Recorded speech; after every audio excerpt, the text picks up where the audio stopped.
Howdy. Fist.org. Astronomers have detected one of the biggest black hole jets in the sky. 14 hours ago, they believed still in the existence of black holes. Astronomers at Western Sydney University have discovered one of the biggest black hole jets in the sky. Spanning more than 1,000,000 light years from end to end, the jet shoots away from a black hole with enormous energy and at almost the speed of light. But in the vast expanses of space between galaxies, it doesn't always get its own way. Taking a closer look, at a mere 93 million light years away, the galaxy NGC 2663 is in our neighborhood, cosmically speaking. If our galaxy were a house, NGC 2663 would be a suburb or two away. Looking at its starlight with an ordinary telescope, we see the familiar oval shape of a typical elliptical galaxy, with about 10 times as many stars as our own Milky Way.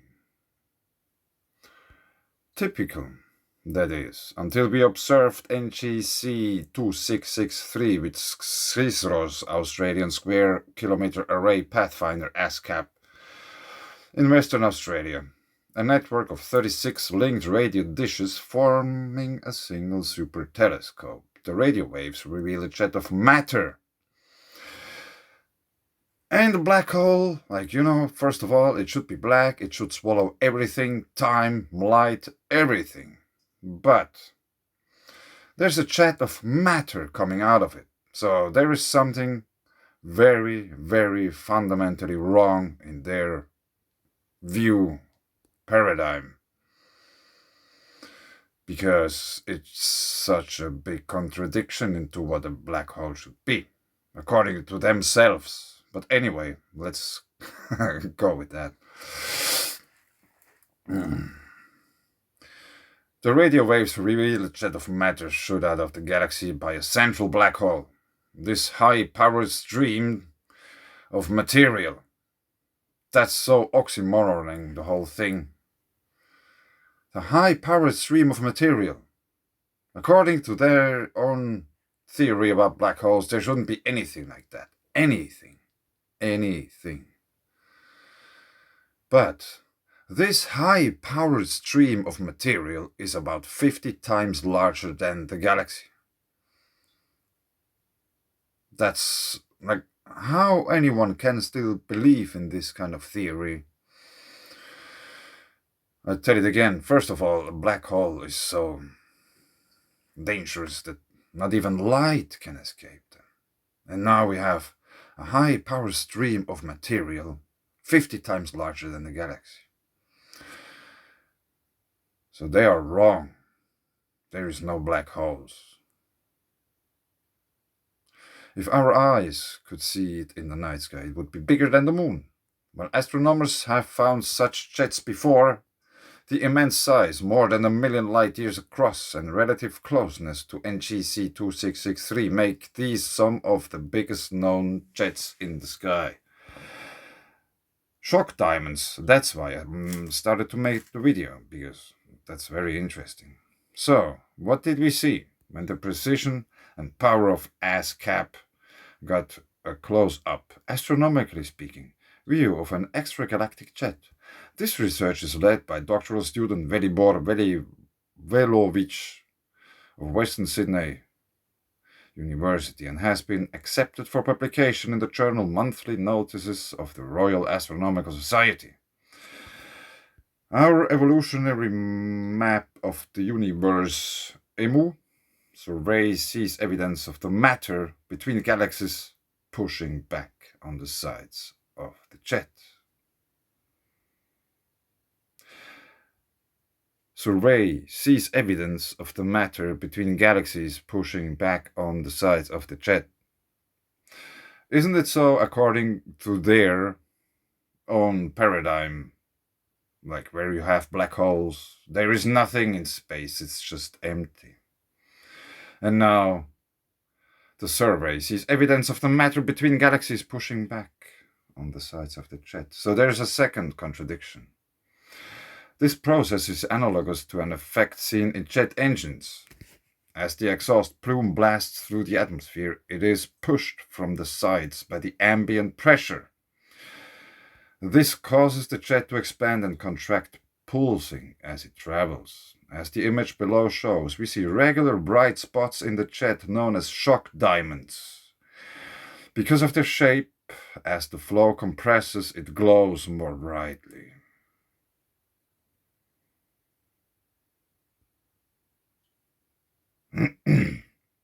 Black hole jets compared to a jet engine.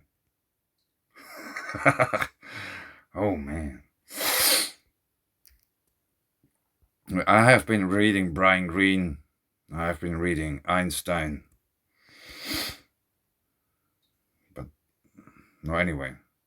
As well as in jet engines, shock diamonds have been seen in smaller galaxy-sized jets. We've seen jets slam into dense clouds of gas, lighting them up as they bore through. But jets being constricted from the sides is a more subtle effect, making it harder to observe. However, until NGC 2663, we've not seen this effect on such enormous scales. Scalability. Something many people forget. If you have a theory or whatever thing, it should be scalable, at least. At least it should be scalable. This tells us there is enough matter in the intergalactic space around NGC 2663 to push against the sides of the jet. Yes, there's no empty space in space. There's no islands in space. Everything is connected.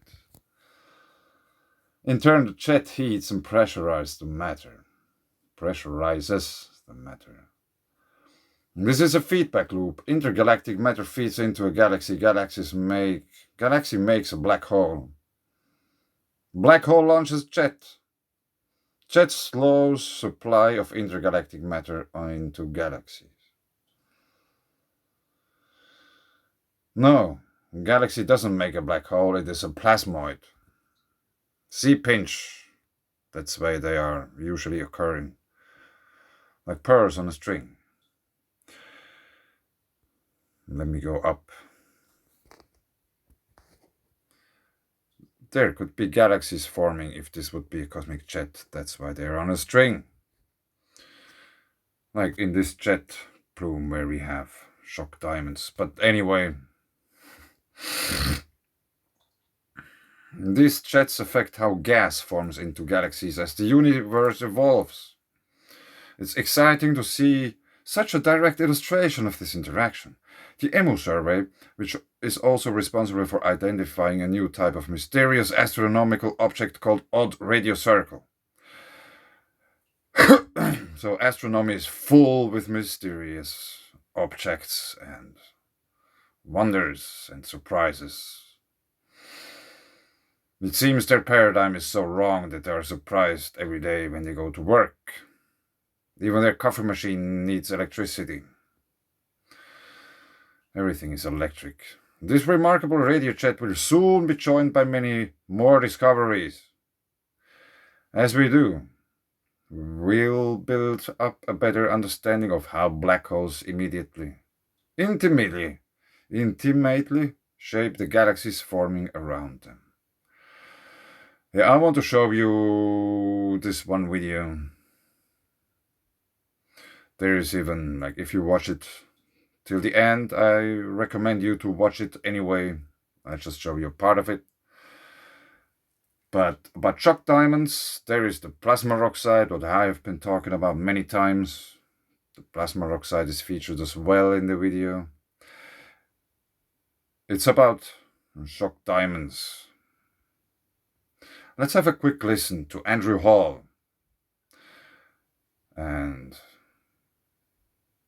yes, let's have a listen to that. Because they are the most tangible, accessible, reproducible, and compelling evidence for Velikovsky's theories in existence.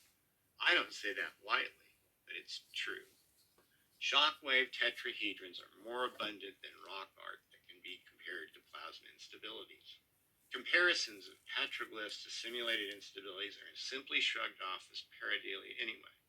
They also don't depend on interpretation of tiny points of light from a zillion miles away, or guessing about the nuclear process inside stars or atoms. They don't depend on reinterpreting mythology, equations, or the validity of anyone's physics. Shockwaves are well known by classical physics and applied science. Shockwave tetrahedrons cover our planet. In fact, some aspects of plasma instabilities in astronomical Z-pinch nebula are due to shockwaves. Some petroglyphs depict atmospheric shockwaves too. Sonic shock is essential science in the electric universe, and I'm confident Hans Alvin would agree. In a plasma, shockwaves and currents are coherent. Shockwaves generated during past cosmic upheaval on Earth interacted with solid ground in whatever matter they touched. So, I recommend you to watch the whole video. It just now touched like geology and cosmical scale events and all these kind of things. Maybe those people from NASA should have a look at this video too. It would be maybe interesting for them. So much mysteries would just disappear. And they could like do real work. Not just keeping up the mysteries in order to keep their job. But anyway, it seems everything is fine here in Finland.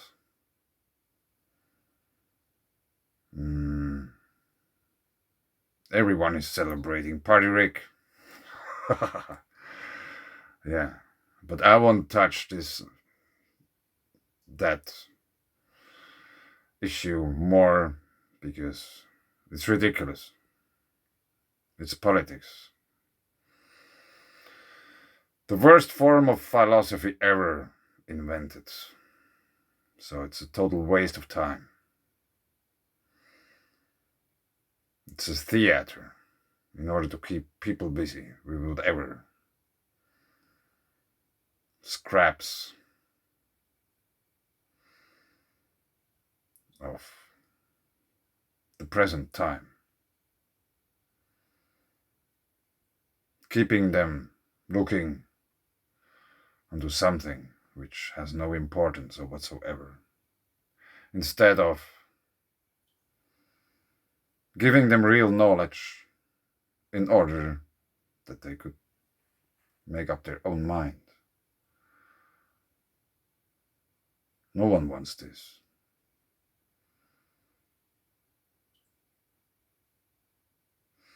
So, greetings from the world's happiest country.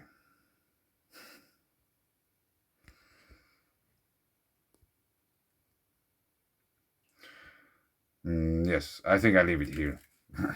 Thanks. Bye.